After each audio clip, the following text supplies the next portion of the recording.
ये है ना, इंडिया में दो टाइप के कोर्ट है। एक तो है हाई कोर्ट, हिंदी में बोलते हैं उच्च न्यायालय। एक होता है सुप्रीम कोर्ट, जिसे हम उच्चतम न्यायालय और सर्वोच्च न्यायालय बोलते हैं। तो इनमें अगर डिफरेंस की बात करें तो ये जो हाई कोर्ट है यानी उच्च न्यायालय, ये किसी भी राज्य का न्यायालय होता है। मीन्स राज्य का जो उच्च न्यायालय होता है ना, ये हमारा क्या होता है, हाई कोर्ट। अगर सुप्रीम कोर्ट की बात करें, सर्वोच्च न्यायालय की, तो ये पूरे भारत का एक होता है। जो सुप्रीम कोर्ट होता है ना, पूरे भारत का एक है। और जो सुप्रीम कोर्ट है पूरे भारत का, वो इंडिया में कहाँ पे है, हमारी दिल्ली में। मीन्स हमारी जो कैपिटल है, राजधानी, उसमें हमारा सर्वोच्च न्यायालय है, जो पूरी इंडिया का एक है। बट उच्च न्यायालय की बात करेंगे तो ये प्रत्येक राज्य का अलग अलग होता है। प्रत्येक राज्य का मतलब एक राज्य का भी हो सकता है, एक से अधिक दो राज्यों का भी एक उच्च न्यायालय हो सकता है। तो पहला पॉइंट, हमारी इंडिया में दो टाइप के कोर्ट होते हैं, दो न्यायालय होते हैं, एक तो हाई कोर्ट, एक उच्च न्यायालय। अगर आपकी कोई सुनवाई हाई कोर्ट में नहीं होती है तो आप उसके बाद कहाँ पे जा सकते हो, लास्ट चॉइस पॉइंट रहता है आपके पास सर्वोच्च न्यायालय का। तो आप सर्वोच्च न्यायालय में भी अपील कर सकते हो। अगर हाई कोर्ट आपकी सुनवाई नहीं करेगा तो आप कहाँ पे अपील करोगे, फिर उसके बाद आप सर्वोच्च न्यायालय में जा सकते हो। तो दो टाइप के न्यायालय, एक तो हाई कोर्ट, एक हमारा सुप्रीम कोर्ट। तो बात करेंगे हम सुप्रीम कोर्ट की। अब सुप्रीम कोर्ट के गठन की बात करें तो इससे पहले ध्यान रखना, भारत में अब तक 25 सुप्रीम कोर्ट है। सॉरी, भारत में अब तक उच्च न्यायालय, सॉरी उच्च न्यायालय की बात करें तो भारत में अब तक कितने उच्च न्यायालय हैं, 25 उच्च न्यायालय है, 25 हाई कोर्ट है। उनमें से जो 25 हाई कोर्ट है ना, 25वां हाई कोर्ट, ये कब बना था, ये 2019 में 1 जनवरी 2019 में अमरावती आंध्र प्रदेश में इसका गठन हुआ था। 25वें उच्च न्यायालय का गठन कब हुआ था, 1 जनवरी 2019 में। वेरी वेरी इंपॉर्टेंट पॉइंट है। अब 25वां उच्च न्यायालय कहाँ पे बना था, ये आंध्र प्रदेश में बना था, अमरावती में, 1 जनवरी 2019 को। इससे पहले तीन उच्च न्यायालयों का गठन हुआ था 2013 में। एक तो हुआ था, एक तो हुआ था हमारा त्रिपुरा में, मेघालय में, मणिपुर में। यहाँ पे तीन उच्च न्यायालय बने थे 2013 में, मणिपुर में, मेघालय में, त्रिपुरा में। और इसके लास्ट में 1 जनवरी 2019 को 25वां उच्च न्यायालय कब बना था, आंध्र प्रदेश की अमरावती में हमारा 25वां उच्च न्यायालय बना था। तो स्टार्टिंग करेंगे फ्रेंड्स यहाँ पे उच्च न्यायालय का गठन। तो उच्च न्यायालय का गठन किसके तहत होता है, भारत में प्रथम उच्च न्यायालय का गठन 1862 में अनुच्छेद 216 के तहत हुआ था। ध्यान रखना, भारत में उच्च न्यायालय का गठन 1862 में अनुच्छेद 216 के तहत हुआ था। आर्टिकल 216 के तहत भारत में उच्च न्यायालय का गठन किया गया था।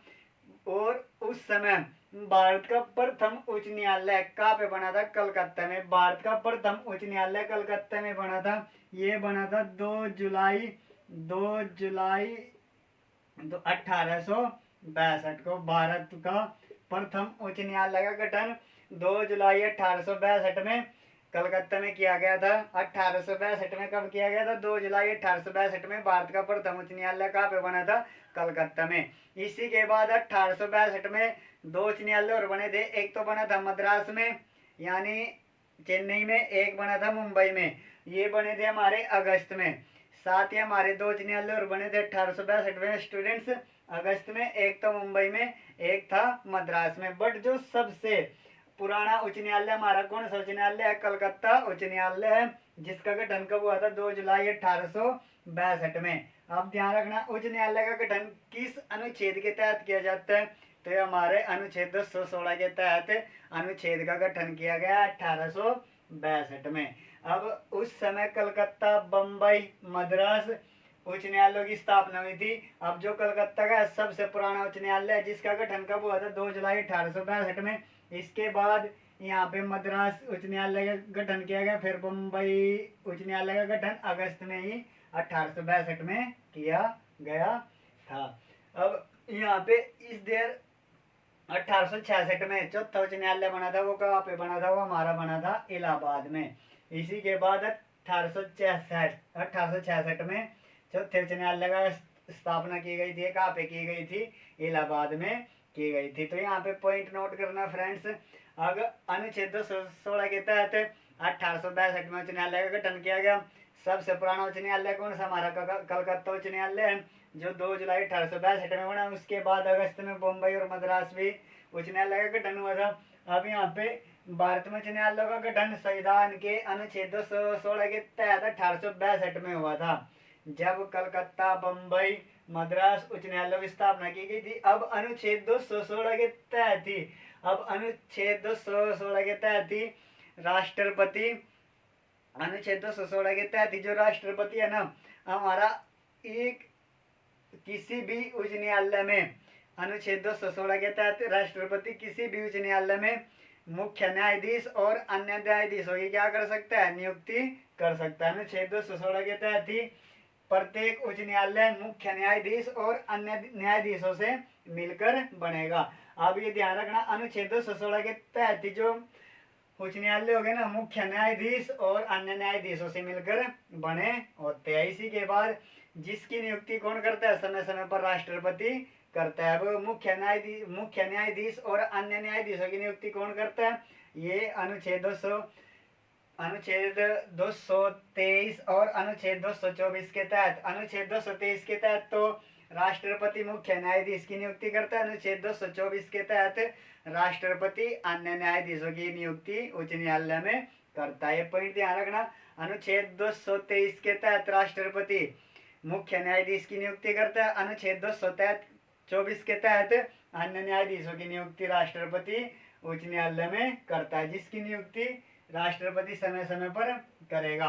पर उच्च न्यायालय और सुप्रीम कोर्ट में न्यायाधीशों की जो संख्या होती है वो निश्चित आज तक नहीं है। अगर सुप्रीम कोर्ट की बात करें या फिर उच्च न्यायालय की बात करें, इनमें कितने भी न्यायाधीश हो सकते हैं, इनकी संख्या कोई फिक्स नहीं है। राष्ट्रपति को संविधान के अनुच्छेद 223 के तहत तो मुख्य न्यायाधीश, अनुच्छेद 224 के तहत अन्य न्यायाधीशों की नियुक्ति करने का अधिकार है।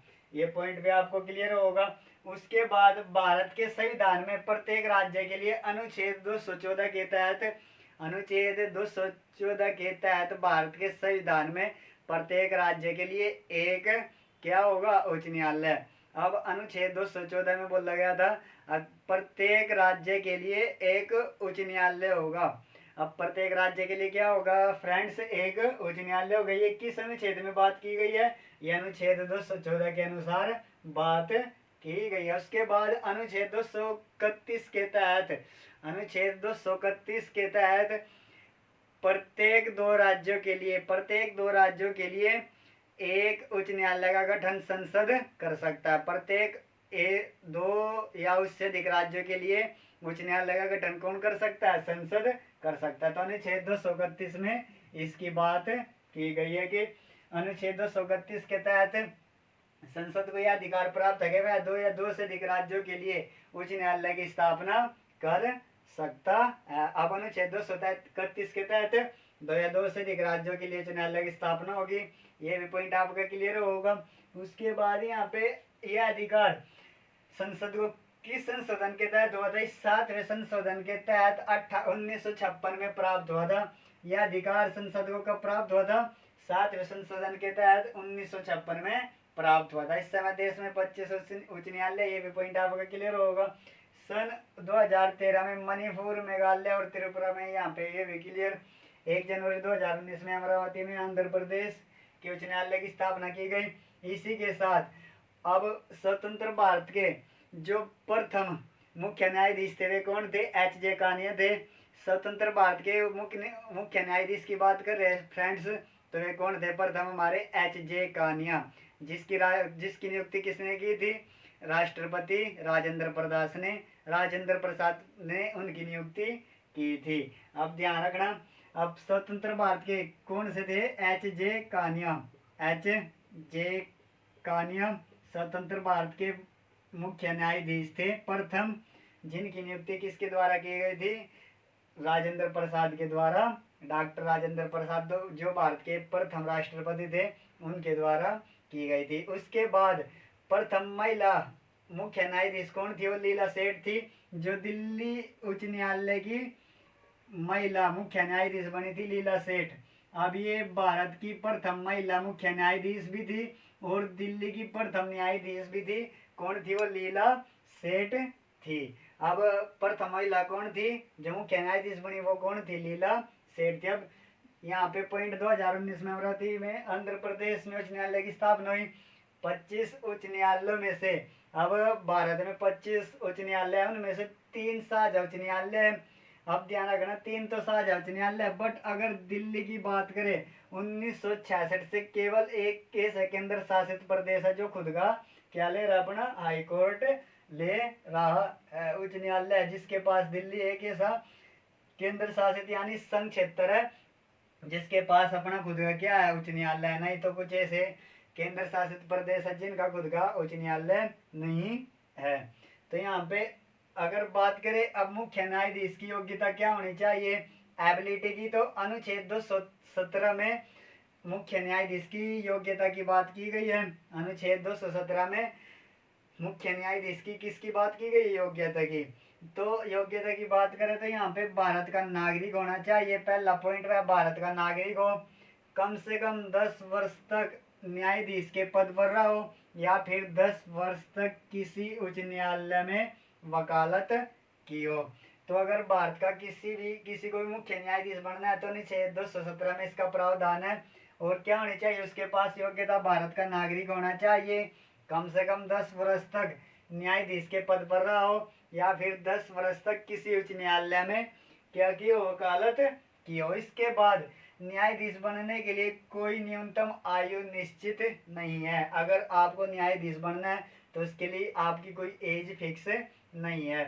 तो यहाँ पे ये थी इसकी योग्यता। इसके बाद यहाँ पे कार्यकाल की बात करें, टेन्यूरी मीन्स कार्यकाल। तो मुख्य न्यायाधीश का कार्यकाल होता है 65 वर्ष तक। जब तक मुख्य न्यायाधीश की आयु एज 65 वर्ष तक नहीं होती है तो मुख्य न्यायाधीश बना रहेगा। अगर अन्य न्यायाधीश की बात करें, जब तक अन्य न्यायाधीश की आयु 62 वर्ष नहीं होती है तो वे क्या बने रहेंगे? न्यायाधीश के पद पर बने रहेंगे। ये इसके कार्यकाल होता है। उसके बाद अगर स्थानांतरण की बात करें तो यहाँ पे जो मुख्य न्यायाधीश होता है, इससे पहले पॉइंट, इन्हें शपथ कौन दिलाता है? तो जो मुख्य न्यायाधीश होता है ना, इन्हें शपथ उसी राज्य का क्या दिलाता है? राज्यपाल उन्हें शपथ दिलाता है। मीन्स एफिडेविट कौन कराता है उनका? तो जिस भी राज्य में उनकी नियुक्ति होगी उसी राज्य का राज्यपाल क्या कराएगा? उनको एफिडेविट यानी शपथ दिलाएगा। अब स्थानांतरण ट्रांसफर किसके तहत होगा? तो उच्च न्यायालय के न्यायाधीशों का एक न्यायालय से दूसरे न्यायालय में राष्ट्रपति के द्वारा, एक न्यायालय से दूसरे न्यायालय में राष्ट्रपति के द्वारा सर्वोच्च न्यायालय के मुख्य न्यायाधीशों के परामर्श पर, सर्वोच्च न्यायालय की बात हो रही है, सुप्रीम कोर्ट के मुख्य न्यायाधीशों के परामर्श पर स्थानांतरण किया जाता है। तो यहाँ पे सर्वोच्च न्यायालय के मुख्य न्यायाधीश की परामर्श लेगा राष्ट्रपति, उसके तहत ही क्या करेगा? उनका स्थानांतरण करेगा। उसके बाद यहाँ पे वेतन की बात करें तो अगर वेतन जो उच्च न्यायालय के मीन्स यहाँ पे, या फिर जो सुप्रीम कोर्ट है उनके न्यायाधीशों की बात करें वेतन की, तो ये शक्ति किसके पास है? ये शक्ति संसद के पास है कि उनके वेतन को घटाएगा या फिर बढ़ाएगा। तो ये शक्ति किसके पास है? संसद के पास है। अब मुख्य न्यायाधीश की बात करें, अब हाई कोर्ट के मुख्य न्यायाधीश की जो वेतन होता है ना 90,000 रुपये होता है पर मंथ। अब मुख्य न्यायाधीश का वेतन कितना होता है? 90,000 रुपये पर मंथ। बट अगर अन्य न्यायाधीशों की बात करें तो उनका वेतन कितना होता है? 80,000। अब अगर सुप्रीम कोर्ट के मुख्य न्यायाधीश की बात करें तो उसका वेतन होता है 1 लाख, और अन्य न्यायाधीशों का वेतन कितना होता है? 90,000 होता है। ये इनमें डिफरेंस होता है। इसके बाद यहाँ पे ध्यान रखना, जब 1862 में गठन हुआ उस समय भारत के वायसराय कौन थे? द अर्ल ऑफ एलेगन भारत के वायसराय थे। उस समय जब भारत में उच्च न्यायालय का गठन हुआ उस समय भारत के वायसराय कौन थे? द अर्ल ऑफ एलेगन भारत के वायसराय थे। तो यहाँ पे त्याग पत्र, अगर त्याग पत्र की बात करें तो कोई भी न्यायाधीश, मुख्य न्यायाधीश हो या फिर अन्य न्यायाधीश, ये किसे सब अपना त्याग पत्र देंगे? राष्ट्रपति को त्याग पत्र देंगे। तो ये था फ्रेंड्स हमारा उच्च न्यायालय से रिलेटेड टॉपिक। इसी के साथ अगर एक पॉइंट की बात करें, अगर यहाँ पे अनुच्छेद 215 के तहत, अनुच्छेद 215 के तहत अभिलेख उच्च न्यायालय का किया जा सकता है। ये भी पॉइंट ध्यान रखना। अनुच्छेद 15 के तहत अभिलेख किसका किया जाता है? उच्च न्यायालय का अभिलेख किया जा सकता है। और अनुच्छेद 214 से अनुच्छेद 232 तक उच्च न्यायालय से संबंधित है। अगर अनुच्छेद 214 से 232 की बात करेंगे तो ये सारे अनुच्छेद किससे रिलेटेड है? हमारे हाई कोर्ट से ही रिलेटेड है। तो यहाँ पे ध्यान रखना, अनुच्छेद 214 से अनुच्छेद 232 जितने भी हमारे ये आर्टिकल्स हैं किससे रिलेटेड है? हाई कोर्ट से ही रिलेटेड है। तो ये हमारा टॉपिक था फ्रेंड्स, हाई कोर्ट का छोटा सा टॉपिक, जिससे एग्जाम में क्वेश्चन बनते ही बनते हैं। और इस टॉपिक से हमारे आर्टिकल्स भी याद हुए होंगे, हाई कोर्ट से रिलेटेड जो डाउट्स होते हैं वे भी क्लियर हुए होंगे। अगर आपके डाउट्स क्लियर होते हैं तो कमेंट बॉक्स में ज़रूर बताएं और हमारे चैनल को सब्सक्राइब भी करें। इसी तरह की वीडियो के साथ मिलेंगे अगली वीडियो में। तब तक के लिए थैंक्स फॉर वॉचिंग।